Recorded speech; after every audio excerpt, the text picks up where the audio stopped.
Lord Darax watched the descending ships with a sense of anticipation. The arrival of a new species always intrigued him. He relished identifying their strengths and weaknesses, a skill that made him the formidable overseer of the Empire's labor camps. "What species are these?" Darax asked. His assistant, Lorne, checked his notes. "Humans, my lord. They are reported to be quite tenacious. Troublemakers, perhaps. I hope they prove useful, as extermination seems such a waste." Darax smiled. He preferred troublemakers. Breaking them was always more satisfying. This world was a testing ground, a place to evaluate and utilize fresh conquests. If they failed, the furnaces always needed fuel. The humans were a pitiful sight, dirty, pale, and terrified. The guards had forced them into a semblance of a line, but it was more of a huddle. Their journey from Earth had taken weeks, and the cramped conditions of the slave ships had left them in a sorry state. Despite this, Darax noted their resilience. They still stood, albeit barely. "Send them to the mines," Darax ordered. Digging by hand was grueling, but it was the best way to break their spirit and ensure compliance for future tasks. The crimson star of Raxor slowly dipped below the horizon, casting long shadows over the arid landscape. The secondary star, a fiery red orb, continued to bathe the planet in its eerie glow. Lord Darax stood on a balcony overlooking the sprawling mining camp, his gaze fixed on the new human arrivals. These humans, recently captured from their home planet, were now destined for the grueling labor of the mines. The humans were a pitiful sight as they shuffled towards their makeshift dwellings. Their bodies, thin and emaciated from weeks in cramped slave ships, moved with a palpable weariness. Their skin, pale from lack of sunlight, contrasted sharply with the vibrant hues of the alien landscape. Darax noted their resilience. Despite their evident fatigue, they still stood, a testament to their endurance. Darax's musings were interrupted by the arrival of his assistant, Lorne. The young aide approached with a datapad in hand, his expression serious. "Do you have the day's report?" Darax asked, taking a sip from his goblet filled with Nerith juice, a revitalizing liquor that helped him cope with the long, arduous days. "Yes, my lord," Lorne replied. "We made significant progress in the crystal vein within the second shaft. Additionally, we broke into a new cavern in the third shaft, which shows promise with new crystal deposits and the humans." Darax inquired. His interest piqued, Lorne hesitated for a moment before responding. "They were surprisingly compliant, my lord. I expected resistance, but they worked diligently and caused no trouble for the guards." Darax raised an eyebrow. "Is that so? I expected more defiance based on the initial reports. There was one incident worth noting," Lorne continued. "A cave-in occurred in the tunnels today.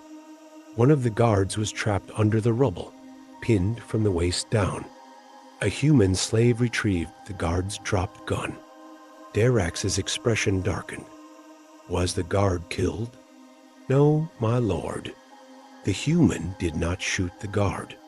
Instead, she used the gun to free him from the rubble. The guard is now in the infirmary recovering." This revelation intrigued Darax.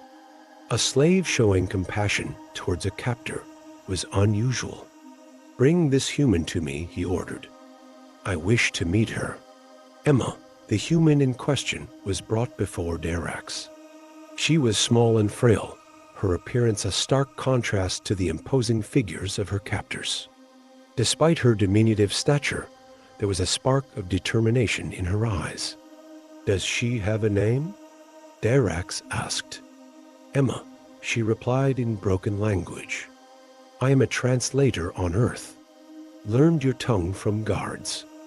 Impressed by her quick learning, Darax asked, "Why did you save the guard?" "On Earth, we call it humanity. Could not kill while trapped, humanity?" Darax mused.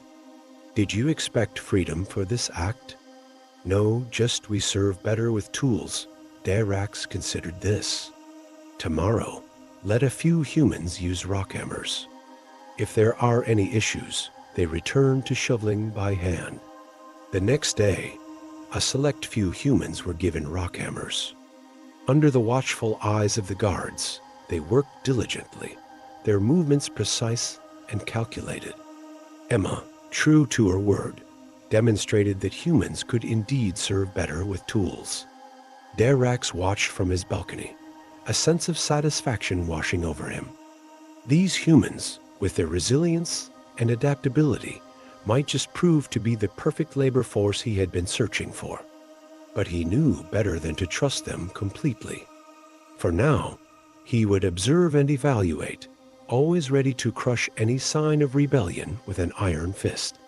The twin suns had set, and the night brought a chilling calm to the slave camp. Emma, now somewhat adjusted to her surroundings, sat in her small makeshift shelter, reflecting on the events that had brought her here. The harsh conditions had taken a toll on her and her fellow humans, but they had managed to survive, driven by a mix of hope and sheer determination. Emma's act of compassion towards the guard had not gone unnoticed. Word had spread quickly among the humans, earning her both admiration and curiosity. Some saw her actions as a sign of weakness, while others viewed it as a strategic move to gain trust. Emma, however, knew that her decision had been driven by a deeper sense of morality, something that the Oriconians seemed to find perplexing. The next morning, as the humans were herded towards the mines, Emma was pulled aside by one of the guards. "Lord Darax wishes to see you," he grunted, motioning for her to follow. Emma's heart raced, unsure of what to expect. She had already met Lord Darax once, but being summoned again so soon was unusual. Lord Darax's quarters were grand and opulent, a stark contrast to the squalor of the slave camp. Emma was led through a series of hallways adorned with alien artifacts and intricate tapestries, finally arriving at a large open chamber. Darax stood near a window, his back to her, gazing out at the sprawling landscape. "You wanted to see me, my lord?" Emma asked, her voice steady despite the nervousness she felt. Darax turned to face her, his expression unreadable. "Yes, Emma. I have been observing you and your fellow humans. You have shown qualities that intrigue me." Emma remained silent, unsure of how to respond. "Your act of saving the guard," Darax continued, "was unexpected. Most beings in your position would have seized the opportunity to eliminate a captor. Yet you chose to help him. Why?" Emma took a deep breath. "As I told you before, my lord, it's something we call humanity. It's our way of showing compassion, even in the face of adversity." Darax nodded slowly. "I see.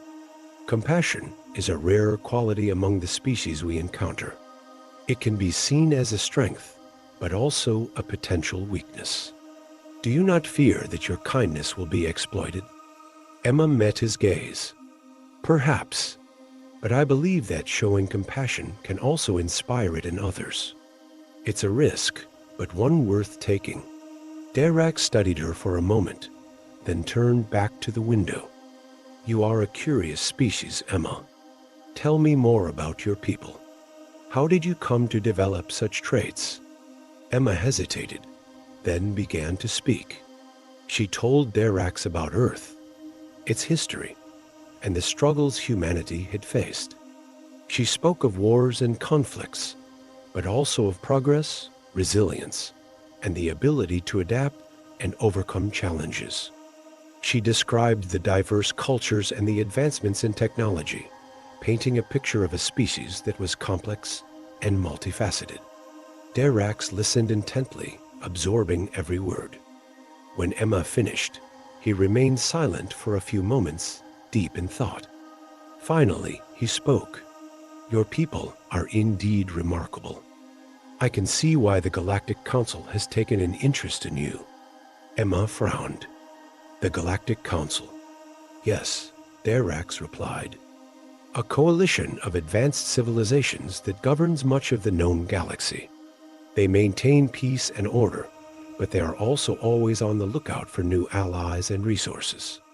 Your arrival here was not a mere coincidence.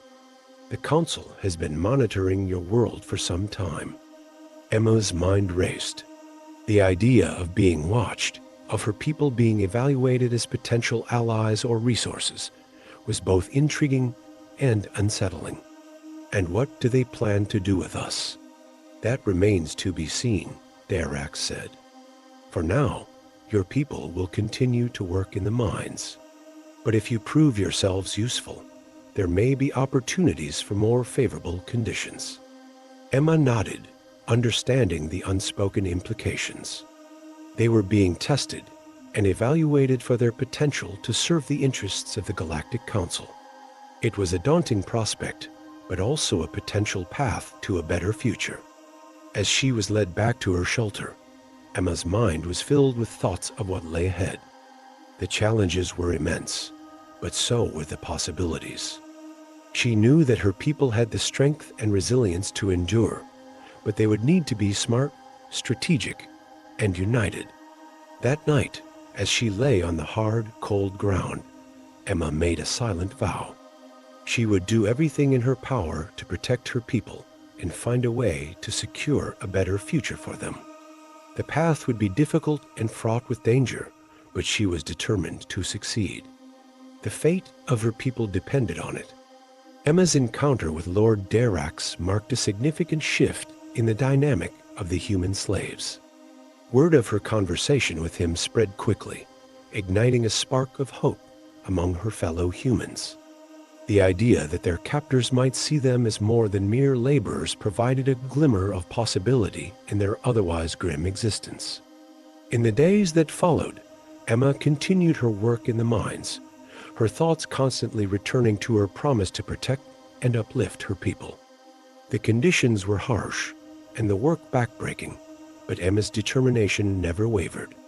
She knew that the key to their survival and eventual freedom lay in their ability to prove their worth to their captors. One evening, after a particularly grueling day, Emma gathered a small group of trusted individuals in a secluded corner of the camp.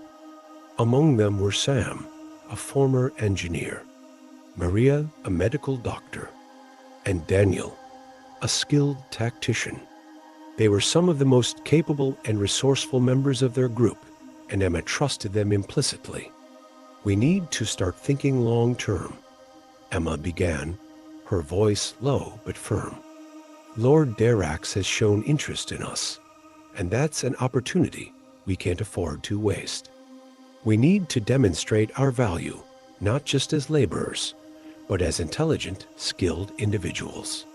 Sam nodded. I've been thinking about that. The mining equipment they use is advanced, but I've noticed some inefficiencies. If we could improve their productivity, it might earn us some goodwill. Maria added, and I've been treating the injuries and illnesses of our people with limited supplies. If we could show them our medical knowledge, it could prove invaluable. Daniel, always the strategist, leaned forward. We need to be careful, though. Any sign of resistance or rebellion, and they'll crush us. We have to be subtle, work within the system, and gain their trust. Emma agreed.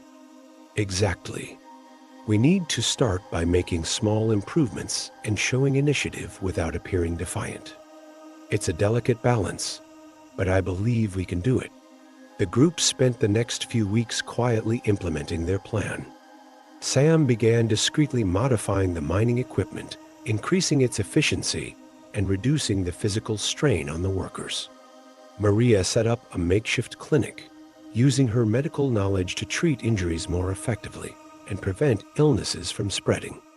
Daniel, meanwhile, organized the workers into more efficient teams, improving their productivity and morale. Their efforts did not go unnoticed. The guards, initially suspicious, began to see the benefits of the humans' improvements. Productivity increased, and the overall health and morale of the workers improved. Reports of these changes eventually reached Lord Darax, who decided to pay another visit to the mines. One afternoon, as the humans toiled away, Darax arrived unexpectedly, accompanied by Clun and a few other officials. Emma's heart raced as she saw them approaching, but she maintained her composure. This was their chance to prove themselves. Darax observed the workers for a while, noting the improvements. He approached Emma, who was supervising a group of workers repairing a piece of equipment. "I see you've been busy," he remarked. Emma nodded. "Yes, my lord. We've been trying to improve the efficiency of the mining operations. It benefits both us and you." Darax raised an eyebrow. "Indeed. And what motivated you to take such initiative?" Emma chose her words carefully. "We understand our situation, my lord. We know we're not in a position to demand anything, but we believe that by showing our value, we can earn better treatment and perhaps more opportunities to contribute." Darax seemed to ponder her words.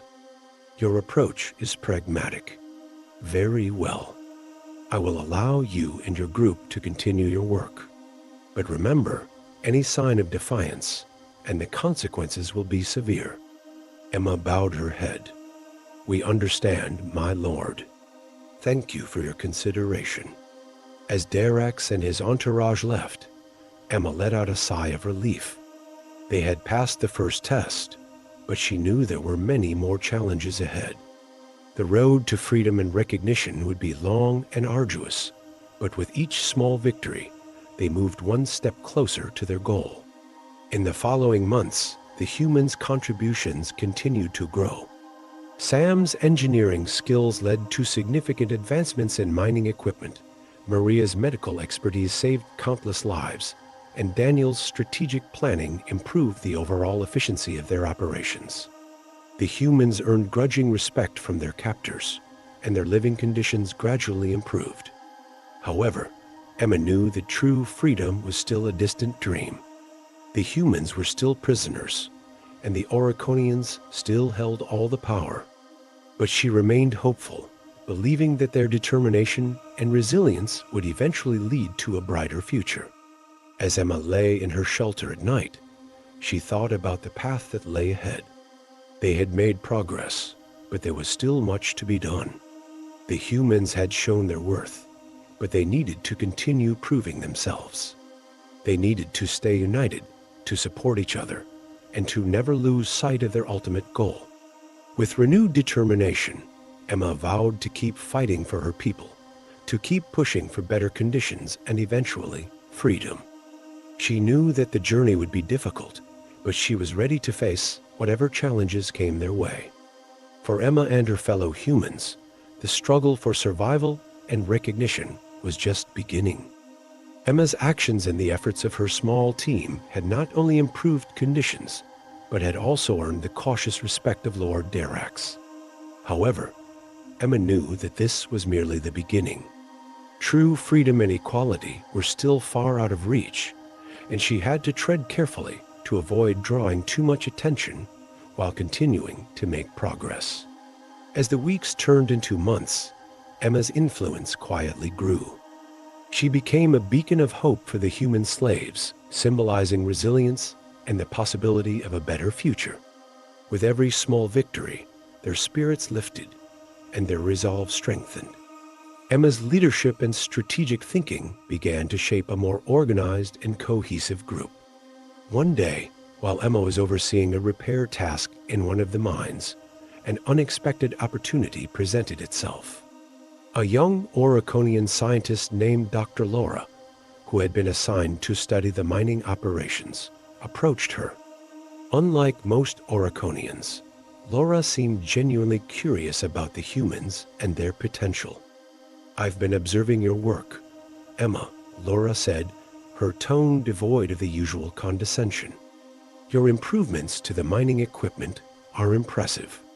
I believe we could benefit from your insights in other areas as well." Emma was cautious but intrigued. "What do you have in mind?" Laura hesitated, then continued. I've been working on a project to enhance the efficiency of our energy systems. I think your engineering skills could be valuable. Would you be willing to assist me? Emma's mind raced. This was a chance to prove their worth beyond the mines, to show that humans could contribute significantly to Oriconian society. I'm willing to help, but I'll need some of my team to assist me. Laura nodded. Agreed. I'll make the necessary arrangements. Over the next few weeks, Emma and her team worked closely with Laura on the energy project. Their combined efforts led to significant breakthroughs, and the project's success caught the attention of higher-ranking Oriconians. Lord Darax himself visited the laboratory to witness their progress. You've done well, Emma, Darax acknowledged, though his tone carried a hint of skepticism. But don't forget your place. You're here to serve. Emma bowed her head slightly. Of course, my lord. We are grateful for the opportunity to prove our worth. Despite Darax's caution, the success of the energy project brought unexpected benefits. The humans' contributions were recognized, and their living conditions improved further. They were given better tools, more food, and slightly more comfortable accommodations. Emma knew these improvements were small steps, but they were steps in the right direction. Meanwhile, Emma continued to build alliances discreetly. She identified sympathetic Oriconians like Dr. Laura and used their support to push for more rights and better treatment for humans. She also encouraged her fellow humans to learn as much as they could about Oriconian technology and society, knowing that knowledge was a powerful tool in their quest for equality. One evening, as Emma sat with her team discussing their next steps, Daniel voiced a concern that had been on everyone's mind. Emma, we've made progress, but we're still far from true freedom. What's our long-term plan? Emma looked around at the faces of her friends and allies. We need to continue proving our worth and gaining the trust of those in power. But we also need to be prepared for the possibility that they won't ever see us as equals. We have to be ready to take more drastic measures if necessary. Sam nodded. Agreed. We need to gather resources, build alliances, and be ready to act when the time is right. Their conversation was interrupted by a sudden commotion outside. They rushed out to see a group of human workers surrounding a young Oriconian guard who had been injured in an accident. The guard was trapped under a piece of machinery, and his fellow guards were nowhere to be seen. Without hesitation, Emma and her team sprang into action. Using their knowledge of the equipment, they carefully lifted the machinery and freed the guard. Maria quickly assessed his injuries and provided first aid, stabilizing him until proper medical help could arrive. The incident did not go unnoticed.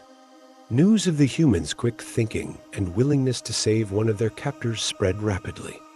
It was a powerful demonstration of their humanity and further solidified their growing reputation. When Lord Darax heard of the incident, he summoned Emma to his office. As she entered, she could see a mix of curiosity and suspicion in his eyes. You saved one of our own today, Emma. Why? Emma met his gaze steadily. Because it was the right thing to do, my lord.